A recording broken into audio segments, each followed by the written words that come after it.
Pendant toute la semaine, c'est Nicolas, le chef de l'Ebresse à la Bresse, qui s'occupe de nous. On va réaliser la première recette de cette semaine.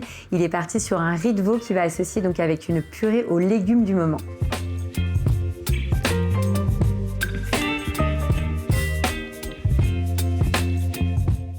Donc là, l'idée, on épluche les légumes. On épluche les légumes, ouais. Petits légumes du moment. Exactement. On a de la carotte, on a du topinambour, on a du panais, c'est tous les légumes, un peu les légumes d'hiver, quoi. Oui. Après, on va les tailler en petits morceaux. D'accord. Et on va les mettre en plat carottier. Je te coupe ça aussi? Ouais, si tu veux. Donc on met en plat carottier, on fait rôtir au four. Puis après, on fera une purée avec. D'accord. Voilà, c'est une purée qui a pas mal de goût, quoi. Oui, bah, l'idée, c'est ça, c'est de les rôtir pour vraiment avoir ce goût de rôti dans la purée et pas une simple purée. Exactement. Ça, c'est des légumes... Enfin, je sais que tu aimes bien privilégier les produits du coin. Tu t'essayes quand même aussi en termes de... Ouais, les légumes, il y a le Gaeg de Xult, genre du super légumes, alors on en profite, tu vois. Oui, puis ce qui est bien dans cette philosophie-là, c'est que pour le coup, tu t'adaptes en fait aux produits que le producteur te donne, quoi. Ah bah là, on n'a pas le choix. Tu sais, j'aurais pas de tomates, moi, en hiver, par exemple. Quand les gens me disent « pas de tomates », non, il n'y aura pas de tomates. C'est pas le genre de la maison. Non, c'est vraiment les produits du moment, quoi. Donc là, pareil, tu tailles le... Là, on est mince, ouais. Oui. Oignon cédette, pareil, hein, l'idée c'est d'apporter du goût, hein, de toute Exactement. façon. Du goût, de la fraîcheur aussi, parce que les cébettes, ça apporte un petit peu de fraîcheur. Après, on taille nos légumes. D'accord. On peut tailler grossièrement. Oui, parce que de toute façon, ça va germiner en purée, quoi. Exactement. C'est bon avec des légumes d'hiver, quand même. Toi, si tu commences à mettre courgettes, aubergines... Ah bah non, pas dans cet association. Par contre, tu peux imaginer quelque chose comme ça en été. Enfin, tu vois, quand il y a des beaux jours avec des légumes... Exactement. Après, on le fait différemment. Donc là, on a tout qui est coupé, qui est prêt. On a nos légumes. D'accord. On a mis du beurre. Et comme je disais tout à l'heure, il faut du beurre. C'est la cuisine française. Ouais. Bah, puis c'est l'hiver. Exactement. Ça nous réchauffe. Et donc, tu mets tes légumes dedans. C'est ça. Donc là, on va les mettre au four. Ouais, à 160 degrés. Et on va les laisser un bon 20 minutes à chauffer, que ça soit bien rôti. Ils vont colorer et ensuite on fera la purée avec. D'accord, ça marche. Donc par contre, tu assaisonnes juste avant. Là. Ouais, un petit peu de fleur de sel, un petit peu de poivre. Voilà, nos légumes sont prêts, on va les mettre au four, donc 160 degrés. Ça marche. Ouais, pendant 20 minutes. Une vingtaine de minutes, voilà. Après on surveille. Ça c'est bon.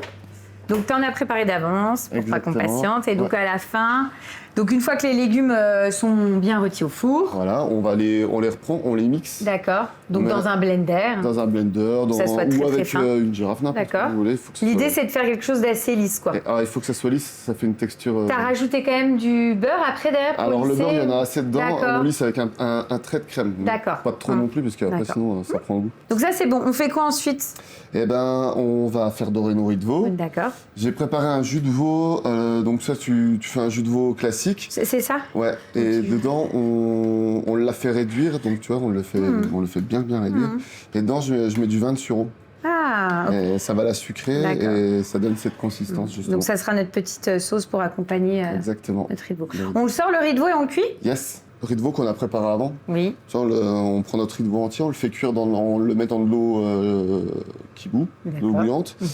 Et ça va nous permettre de l'éplucher. D'enlever la membrane, là. Exactement. Et après, on a ce rendu. D'accord. Après, pour l'esthétique, nous, on le coupe au doigt pour qu'il garde sa forme naturelle, en fait. Oui, tu veux vraiment qu'on voit les petits morceaux de riz de veau. Le riz de veau, c'est un riz de veau. Comment on fait pour savoir si notre poêle est prête? On fait buller notre beurre. Une fois qu'il arrête de buller, la poêle est chaude, en fait. Le beurre est prêt à agir, ça va bien dorer après. Là, il arrête de pétiller. D'accord. On peut mettre nos riz de veau. Et là, c'est bon. Donc là, l'idée, c'est d'avoir une belle coloration. Il faut que ça saisisse. Toutes les faces. On peut l'arroser un petit peu. Oui, c'est ce que j'allais dire. Après, tu peux le nourrir.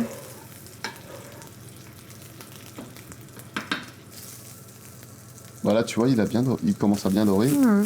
Et ce qu'on cherche, c'est vraiment la couleur dorée, quoi, hein, pas plus. Écoute, là, je pense qu'on est pas mal. Ouais. On va chercher les assiettes, on dresse. Allez, c'est parti. Et on goûte. notre purée de légumes rôtis, donc on a préparé tout à l'heure. Je l'ai mis en poche, c'est oui, que ça soit plus esthétique et plus facile à dresser. Hein. Donc au fond de l'assiette, on va faire une belle boule. D'accord. Donc c'est ce qui va accueillir notre riz de veau. Exactement. On va déposer notre riz de veau. On peut mettre quelques graines de courge. Pour apporter du croquant. C'est ça. Et rester dans la saisonnalité en plus. Exactement. Et là, on va arroser.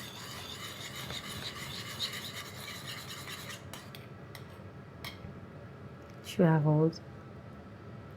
Avec le petit jus. Ouais, c'est un petit jus grand-mère, tu vois, c'est un jus qui tranche.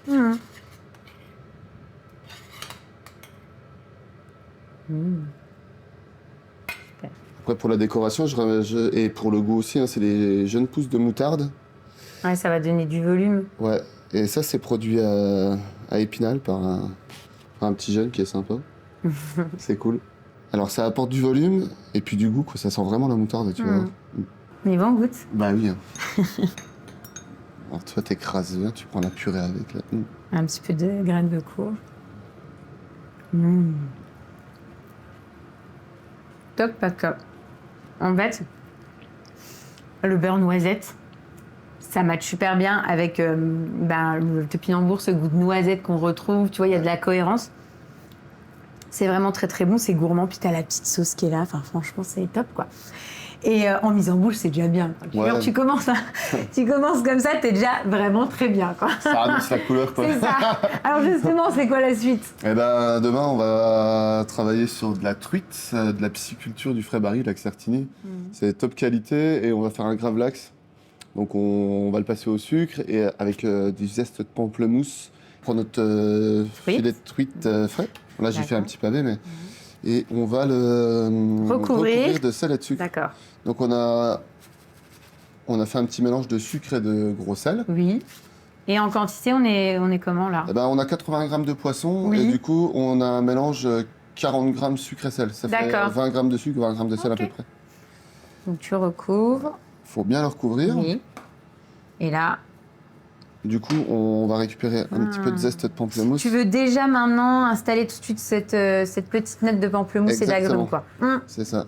Ça a besoin de rester comme ça pendant combien de temps? Bah nous, on le fait, le gravlax, on le laisse mariner pendant 12 heures. D'accord. 12 heures, une fois qu'il est terminé, on va bien le rincer. Oui. Pour enlever le côté salin, parce que c'est très salé. Donc là, on laisse tranquille 12 heures. Voilà, t'en as préparé d'avance, on va récupérer celui-là et on va travailler celui-là. Je le laisse là. Merci. Et donc voilà notre filet de truite. Donc après 12 heures, là tu l'as rincé même plusieurs fois, j'imagine. On le laisse tremper. Ah, carrément. Et après on le rince encore sous l'eau. Pour vraiment tout enlever. Et ça donne ça. Une petite croûte un peu brillante comme ça. Donc ça c'est bon, on fait quoi ensuite? On va préparer un petit gel de pamplemousse. Donc tu vois, on récupère le pamplemousse sur lequel on a prélevé les zestes tout à l'heure. Et après, tu vas garder et prélever, j'imagine. On retire la peau blanche, pardon. Oui. Ah oui, donc tu vas carrément le peler. Exactement, parce que le blanc, en fait, ça apporte beaucoup d'amertume. On jette rien, tout ça, on fait sécher après et on fait des petites poudres avec pour décorer nos assiettes. Ensuite, donc tu le coupes. On le coupe en petits morceaux. On va le mettre dans une casserole. D'accord. En casserole. En casserole, de l'eau. Une petite touche d'eau.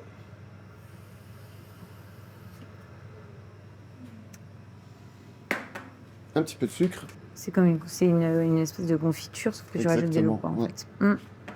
Et là, on va laisser... Là, on laisse chauffer une fois que... Combien de temps? Là, c'est 15-20 minutes, pareil. D'accord. Jusqu'à ce que le pamplemousse soit bien cuit. Une fois que c'est cuit, on mettra de l'agar-agar à chaud. On laisse refroidir et on mixe avec de la gomme xanthane. La xanthane, c'est un gélifiant naturel. D'accord. Ça va donner le côté brillant. D'accord. Et donc à la fin, quand tu as tout terminé, ça donne ça. On est vraiment sur on met ça dans un petit biberon et tu vois. Ouais. Ah, on est vraiment... et la gomme xanthane, c'est ce qui va donner le côté brillant et puis la texture, quoi. Voilà. Et donc ça, c'est une assiette froide, donc on peut dresser. On peut dresser maintenant. Eh ben, on dresse. Ouais.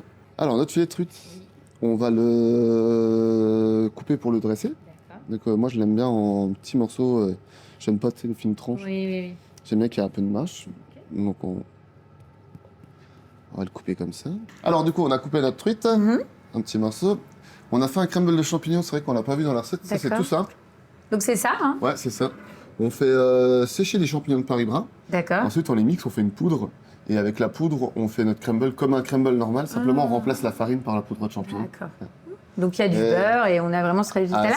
Et après, tu le repasses au four, alors? On le repasse au four, on le fait cuire au four, ouais. Comme un crumble normal. D'accord. Ça nous donne cet aspect. Ça va faire une petite terre végétale pour mettre au fond de notre assiette. D'accord. Donc on la met au fond. Voilà. Attends.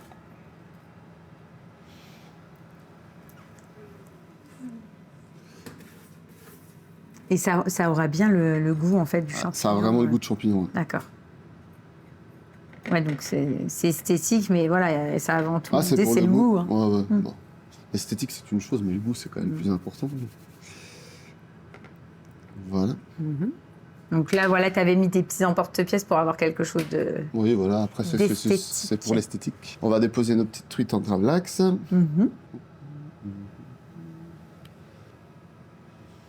On a notre gel de pamplemousse qu'on avait fait tout à l'heure.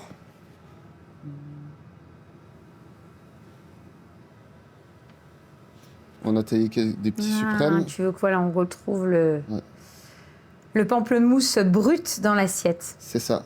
Alors, ça va intensifier donc notre goût de pamplemousse, puis surtout ça va apporter de la fraîcheur. Voilà. Et après, pour rajouter un petit peu de vert, là, c'est des feuilles de capucine. Elles viennent du germoir micro-pousse à épinal, comme les petites pousses de moutarde d'hier. Et en plus, ça apporte un petit goût sympa aussi, tu vas voir. Oui, puis ça, voilà, on est vraiment on est dans la nature, quoi. Ouais, on repart dans un petit jardin. Ouais, et puis ce qui est sympa, c'est que, bah voilà, on a la truite qui vient du coin, qui vient de l'eau. On a ces champignons qui viennent de la forêt et qui font référence à la terre. Puis tes petites plantes, là, ces petites capucines, c'est cool. C'est cohérent. Ça te plaît, ça, ton petite assiette? Écoute, c'est très beau. Super. On y va? Bah oui. Hein. J'ose pas toucher, c'est trop beau. C'est vrai? Oui. Allez. Non, vas-y. Je vais essayer de mettre un petit peu de tout, quoi. Ouais, en fait, toi, tu prends le gel, comme ça, t'as le crumble qui vient avec.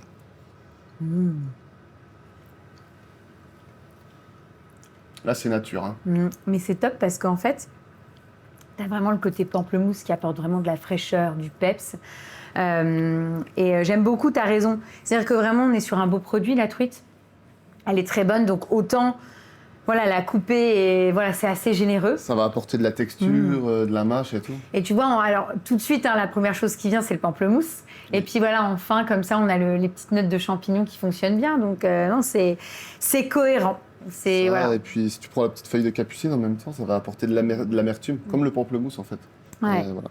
Le côté végétal, quoi. C'est vraiment encore une belle recette.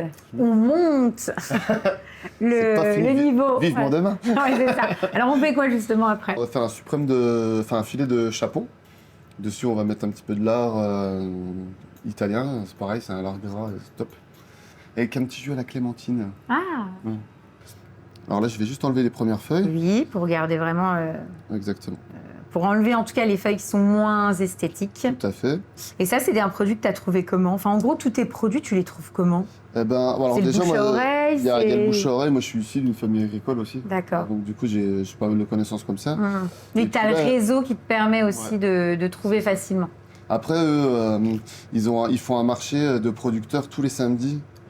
Et il y a plein de producteurs avec des produits frais du coin. Et ça permet de... Bah là-bas, tu fais des découvertes, quoi. Ouais. Ça s'appelle la ferme aux hirondelles à TFS. Je vais les couper en 4. Oui. Ouais, dans le sens de la longueur. L'idée, c'est en plus, c'est vrai que c'est esthétique l'intérieur de l'endive. C'est ça. Donc c'est garder ce côté esthétique. Et puis on va faire, pour le chapon, on utilise le suprême, le filet. D'accord. Du coup, on va avoir plus ou moins la même forme en fait. Ensuite, on va mettre un petit peu de beurre dans notre poêle qui est en train de chauffer, je vois, elle fume. Là, tu veux vraiment avoir une coloration? Enfin... Légère. Ah d'accord, tu veux pas non plus... Parce que la poêle, elle est quand même super chaude. Ouais. Du beurre, on met nos endives dedans. Une fois que les endives sont dedans, on va arroser avec un petit peu d'eau. D'accord. Et on... Oui, pour baisser la température et après ne pas avoir un côté... L'idée, c'est pas de les griller, quoi. Exactement. Après, on a notre petit beurre noisette qui va les colorer légèrement.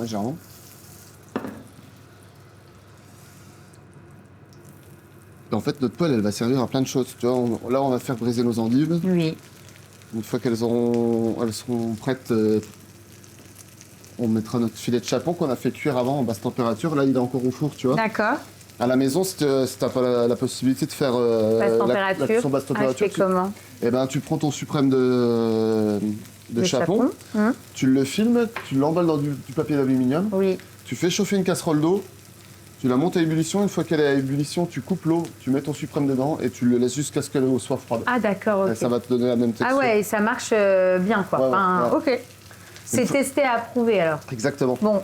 J'ai pas un four comme ça chez moi, genre tu vois. D'accord. Avec ça, on va préparer un petit sabayon au saté. Alors, le saté, c'est un piment doux. Tu peux le faire aussi comme un sabayon traditionnel. Donc tu fais ton beurre, tes œufs, tu fouettes et tu fais émulsionner avec ton piment. Nous, on le fait au siphon, tu verras tout à l'heure. Parce que ça va l'alléger, on met moins de beurre comme ça en fait. Voilà. Une belle petite couleur dorée. Je vais mettre un tout petit peu de sucre dessus. Pourquoi? Bon, alors, elles sont pas amères celles de Tiefos, mais ça quand même, le sucre casse l'amertume de l'endive. C'est ce que j'aime pas trop. Et toi, comme tu aimes pas trop les endives, tu vois, c'est différent. Bah, après, je te dis, c'est vrai que c'est comme ça, c'est pas ce que j'aime, mais on avait déjà fait une recette, tu sais, avec du jus d'orange. Oui. Forcément, et là aussi, tu vois, tu avais le côté un peu sucré, voilà, enfin bref, l'acidité qui cassait ce côté amer, et ça fonctionnait bien. Eh ben, c'est drôle parce que tu vois, là, on fait la recette avec le chapon et j'ai fait une petite sauce aux clémentines. Ah, bah oui, donc, ça va permettre d'avoir cette touche d'acidité qui équilibre en fait avec l'amertume. C'est ça. J'arrose un tout petit peu. Ouais, tu vas rajouter un tout petit peu d'eau. On aurait pu mettre un petit peu de jus de clémentine, justement. Enfin, oui, tu vois, on aurait pu aussi, ouais, c'est vrai. À la place de l'eau. Je sais pas, je dis ça, hein, mais... Ça ou du fond de volaille, oui, c'est vrai. Donc là, le voilà, ce fameux... Voilà, alors voilà le fameux suprême de volaille. Donc tu vois, il sort de la cuisson en basse température, là. Il va être très fondant. Donc forcément, il n'y aura pas de coloration, un peu comme là. Voilà, tu auras le même résultat. Nous, on a juste fait un petit peu poêlé avant, c'est pour ça qu'il est légèrement coloré. C'est ce que j'allais dire. Je pense que chez nous, à la maison, avec la technique là, il sera tout blanc. Et là, on va repartir sur une belle coloration pour lui donner un côté gourmand, quoi. Exactement. Pour la présentation, on va le couper en deux, parce que c'est des gros suprêmes déjà. Ouais, c'est vrai que c'est de la belle bête. Ouais. Et on va le mettre à colorer côté peau. D'accord. Avec les endives. Avec les endives. Ben, on a quasiment terminé là. Et on va dresser. Mais j'ai juste une question là, ta petite sauce du coup clémentine, c'est quoi exactement? Alors la sauce clémentine, c'est tout simple. En fait, on a fait un fond de volaille. Oui. Donc soit on a récupéré les os de volaille, oui, on les a fait bien comme un fond de volaille, quoi. Et ensuite, on fait une extraction de clémentine, donc avec une centrifugeuse, donc un jus de clémentine pur, et on le mélange avec et on fait réduire. Et alors là, celle-ci, elle est pas montée au beurre. En fait, c'est le jus de clémentine qui va lui donner le côté brillant et le côté un petit peu lié comme ça. Ouais, on n'a pas besoin de le monter au beurre. Ouais. Alors, on va commencer avec les petites endives. Oui. Donc, on fait une belle petite couleur. Voilà. Oui, puis ce qui est bien dans cette recette-là, à la limite, c'est que tu peux cuire ton poulet basse température, enfin avec la technique que tu nous as dit, et à la limite, quand tu as du monde à la maison, comme là, en fait, à la fin, tac, tac, tu repasses, tu dresses et c'est réglé, quoi. Ouais. Du coup, en fait, t'es tranquille. Ouais. Et puis à la fin, t'as un résultat qui est assez dingue, quoi. En plus, on le voit, c'est pas sec du tout. Bah, tu vois, c'est juteux et tout. Oh, c'est magnifique.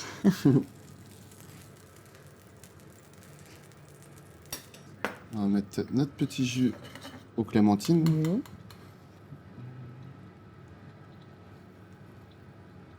Dans la recette, tout à l'heure, j'ai coupé aussi un petit peu de guanciale. C'est un lard italien qui est fait dans la joue du cochon. D'accord. Qui a fini dans du poivre. Ça va donc donner un petit côté épicé. Et surtout, ça donne du goût. Tu vois, on va le poser dessus et il va fondre sur le... Oui, on est comme dans... Là, on est vraiment dans l'esprit lard de colonnata, quoi. Exactement, c'est du lard gras, quoi. Ouais, ça va nourrir, en fait, la viande. Enfin, voilà, ça va... Rempli de goût, quoi. J'ai mis toujours une petite branche de thym frais. Notre sabayon au saté. En fait, c'est ce qui va permettre d'assaisonner un petit peu l'ensemble de l'assiette. Oui. Le saté, c'est un piment assez doux. En plus, c'est bien coloré. Eh ben, on va Il n'y a plus qu'à manger. Bah oui, on va goûter. Bon appétit. Hein. Bah toi aussi. Merci. Bon, je fais comme toi. Hein. Ouais. Je prends un petit peu de tout. On va voir si t'aimes les endives maintenant.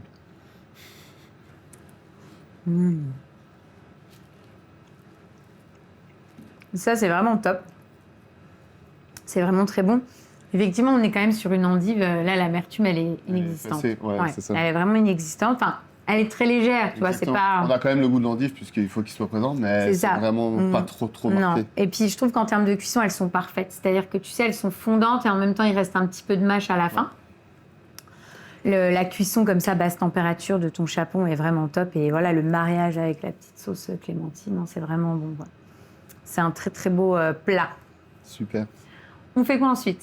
Du taureau.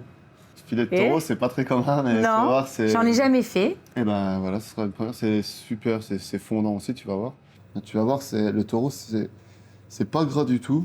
Oui. Et c'est ultra Mais en fondant. goût, ça ressemble à quoi? Du bœuf, mais encore Alors c'est un peu plus step au-dessus. Ouais, c'est un peu plus épicé que le bœuf en fait. D'accord. Ça fait plus, c'est plus que gibier finalement. Ah d'accord, ok. Donc on va faire un beau pavé comme ça. On le voit, enfin. C'est du beurre. Et nous, on le prépare en croûte de za'atar. D'accord. Le za'atar, c'est un mélange d'herbe et de sésame. Oui, je connais. Donc on le roule dedans. Oui. Ah ouais, en plus, tu vas vraiment bien le parfumer. Et comment tu as eu cette idée de toi de te dire, tiens, je vais faire du taureau? On n'en trouve quasiment pas du taureau. J'ai eu l'opportunité d'en avoir.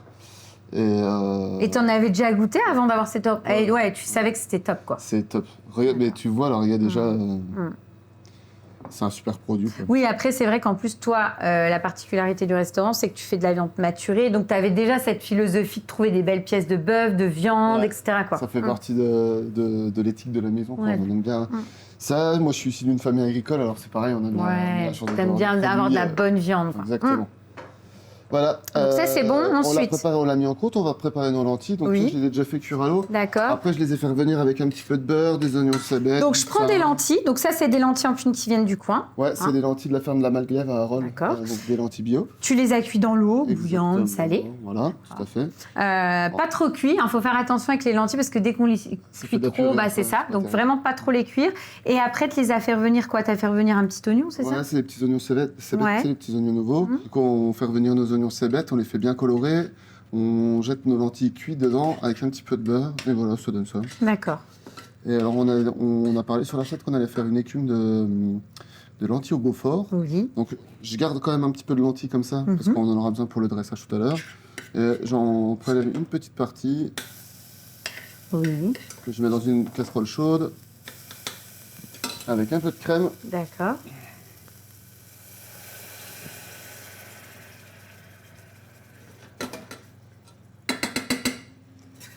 Mélange. On mélange, on va faire réduire un petit peu. Dedans, je vais faire fondre un petit peu de Beaufort.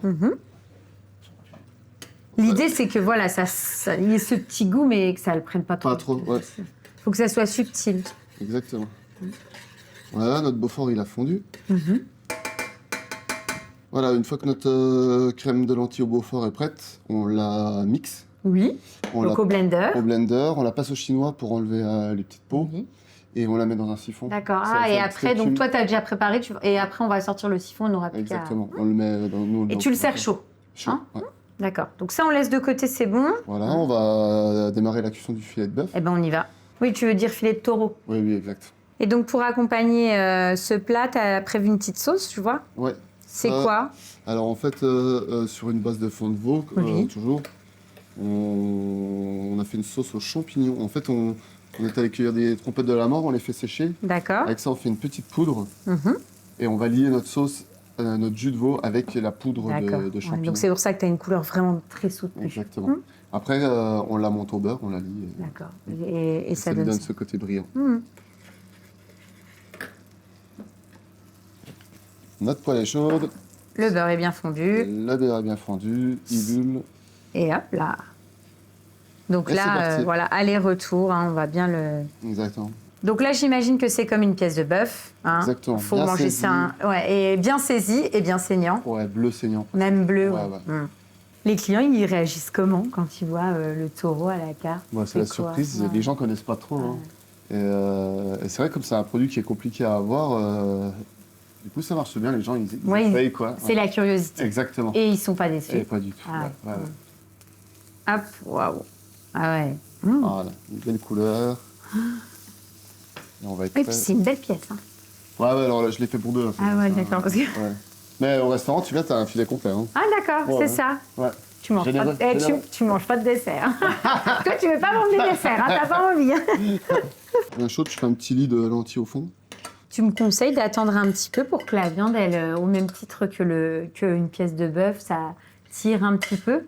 Pas trop, t'as pas trop besoin pour le taureau. D'accord. Ensuite. On prend un autre filet de taureau. Et donc là, verdict au niveau de la cuisson. Et après, hop, tu mets tes petits morceaux de taureau. Puis ce qui est sympa, je trouve qu'avec la croûte là, de za'atar, en plus, ça lui donne encore... Enfin, tu vois, il y a vraiment le côté un peu noirci au-dessus. Exactement. Qui contraste vachement avec le cœur. Là, on est en Camargue, tu vois. Ouais. C'est vrai. Notre écume de lentilles au Beaufort. Oui.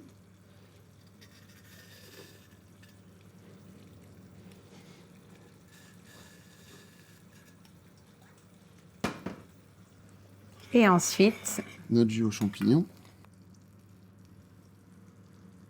Et on rajoute des petites huiles de Beaufort. Je mets de la capucine, mais tu peux mettre du radis rouge ou de la poudre, de la jeune pousse de moutarde. Ou Oui, l'idée en tout cas, c'est d'apporter une petite touche de... de verre. Bon appétit. Toi aussi. Je vais goûter avec le Beaufort. Ah ouais, franchement, c'est top. C'est vraiment super bon. Bah déjà, c'est vrai qu'on est vraiment sur quelque chose, c'est un bonbon, quoi. C'est super tendre. Bon, Et ça n'a rien à voir avec ce que j'ai goûté avant, tu vois, avec du bœuf ou même du gibier. Je trouve vraiment... c'est d'une grande finesse, en fait. Ouais, Pour moi, on est produit. vraiment au-dessus. Et ce qui est sympa dans ta recette, c'est que l'association là avec le siphon au Beaufort, bah, tu as ce côté gourmand en plus qui est là. Tu es déjà dans un plat hyper gourmand, mais là, tu te fais encore plus plaisir, quoi. C'est ça. Ouais, franchement, c'est vraiment top. C'est une vraie découverte, quoi. Formidable. Bravo. On va terminer avec un dessert. Ben oui, je sais que t'es gourmande, alors on fait un petit dessert au pralin. En fait, on fait un millefeuille, mais comme à Paris-Brest. Voilà, on a monté notre crème légèrement et on va incorporer le pralin qu'on a fait avant. D'accord. Donc ça, on fait un petit sirop de sucre avec des noisettes Bien là. et on mixe tout. D'accord, et ça donne ça. Ça Donc, donne pralin maison. pralin maison, ouais. Bon, après, on peut en trouver dans le commerce. Si Oui, vraiment, oui, tu trouves facilement, oui. Mais ça reste relativement quand même facile à faire, le pralin Ah, à la c'est maison, super quoi. facile à faire. Donc là, tu remélanges. On va l'incorporer à notre crème. Ouais, on est vraiment sur une crème fouettée au pralin, quoi. C'est ça. On en a monté une un peu plus longtemps. Oui. Type crème au beurre. D'accord. Et on a encore remis la même chose dans un siphon pour faire plus le chantilly. Donc à chaque fois, tu as les mêmes ingrédients, mais finalement, tu as attendu des stades différents et des fonctionnements là, légèrement montés, là vraiment très resserrés, et là siphon, Exactement. pour proposer finalement le même goût avec des textures et des C'est ça. choses différentes, Et quoi. tu vas voir que la texture va changer le goût aussi. D'accord. Un siphon, c'est plus léger en pralin. Là, on aura vraiment beaucoup de D'accord. pralin. Et ici aussi. Écoute, c'est tout simple. Le petit feuilletage, je l'ai fait cuire entre deux plaques avec du sucre dessus. C'est pour ça qu'il a cette couleur, cette caramélise. Et on va monter, quoi, Et en on fait. a pu monter, ouais. Ça marche. Je prends les assiettes. Yes. Hop, tiens. Tac. Donc, ce qui est bien à la maison, c'est qu'en fait, on peut tout faire en amont, comme là, ce que tu as préparé. C'est ça. On laisse reposer. Ça a besoin de reposer combien de temps, celle-là? Ça, une fois que c'est monté, tu la mets au frigo une demi-heure, une heure, qu'elle soit D'accord. fraîche. Ah oui, quoi. donc ça veut dire qu'on peut faire le matin pour le midi. Exactement. D'accord. C'est l'avantage, c'est tu peux tout préparer à l'avance, t'as plus qu'à monter. D'accord.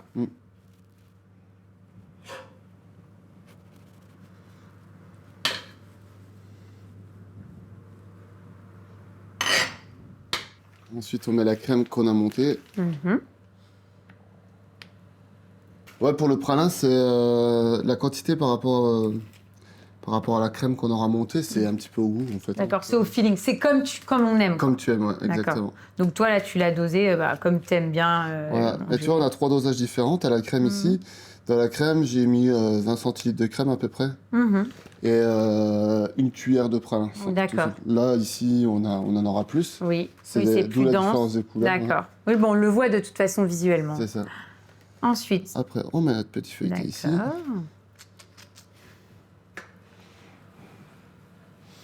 Et ensuite, on a notre siphon. Qui, lui, est encore plus clair. C'est gourmand, hein? Il faut. Mais c'est léger, ça. Ah bah oui, non. J'ai pas de doute là-dessus. Hein. C'est un nuage. Non, mais un nuage de pralin, franchement, ça doit... C'est ça. le jeu. Hein. Exactement. Les petites noisettes torréfiées. Les petits rappels de noisettes. Bon, après, le dessert, de toute façon, c'est pour être gourmand. Exactement. Puis bon, j'ai bien l'impression que l'identité de la maison, ça reste la générosité, la gourmandise. Ouais, c'est ça. Tu sais, les gens ils viennent chez Nico pour la gourmandise. Les petites noisettes. Après, tu peux rajouter une petite boule de glace à la noisette ou quelque chose comme ça. Mais tu vois, sur le dessert, on fait quelque chose de simple. Ouais. Eh ben, une cuillère et on goûte. Ah ouais, bien sûr. Bonne dégustation. Bah oui, on y va. Bon, j'essaye d'aller chercher un petit peu de tout. C'est parfait. Toi, c'est pas trop. Non, alors, en fait, on a vraiment ce bon goût de pralin, mais tout en légèreté. C'est ça. On a la sensation de manger un nuage de pralin. Formidable. Non, mais c'est vrai que c'est sympa. C'est vraiment très ce qu'on bon. recherche, tu sais, pour enlever le côté un peu lourd du Paris. Puis moi, j'aime bien le Paris-Brest, mais c'est vrai que je trouve qu'avec le feuilletage comme ça, c'est sympa aussi. Ça reste dans la légèreté, je trouve. Tu vois ce que je veux dire? Ouais, ça change un peu. Donc non, c'est très bien, surtout pour terminer en beauté après tout ce qu'on a mangé dans la salle. Super. Bah, merci beaucoup, Nico, pour ton accueil. Merci à toi, c'était top. Bah ouais, à chaque fois on rigole, on se régale, donc on reviendra l'année prochaine. Avec plaisir.